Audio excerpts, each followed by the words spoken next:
អ្វីដែលលោកអ្នកមិនគួរធ្វើមិនគួរសួរមិនគួរនិយាយជាមួយកូនគឺថាម៉ាក់កែកូនឯងយ៉ាងម៉េចឥឡូវហ្នឹងនេះជាសំណួរមួយដែលកុំស្ដាប់មិនត្រូវសួរទេ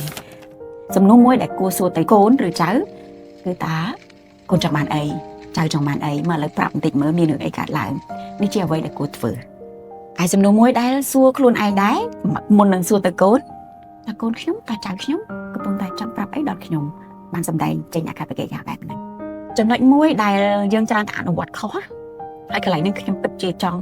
លើកឡើងកន្លែងហ្នឹងខ្លាំងមែនតើគឺទម្លាប់មិនល្អមួយដែលយើងធ្វើនៅពេលដែលឃើញកូនយំឬក៏ឃើញកូនយើងអត់សប្បាយចិត្តអញ្ចឹងនៅពេលដែលគេយំពេលដែលគេអន់ចិត្តអីមួយឪពុកម្ដាយច្រើនតែចាប់ផ្ដើមឡើងណាគេធ្វើបាបកូនណាគេវាយកូននៅសាលាអ្នកណាធ្វើអីដាក់កូនណាអូអបងវាយកូនមែនអានឹងជាអ្វីមួយដែលខុសមែនទេយើងបង្រៀន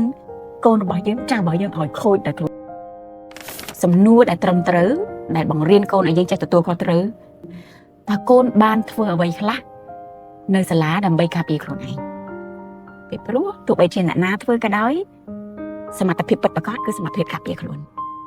នៅពេលដែលយើងបង្រៀនកូនយើងឲ្យចេះការពារខ្លួនគេនៅក្នុងស្ថានភាពលំបាកនៅពេលក្មេងហ្នឹងវ័យរបស់គាត់ធំឡើងគាត់នឹងដឹងថាមានតែខ្ញុំទេចំណែកដែលអាចការពារខ្លួនឯងបាន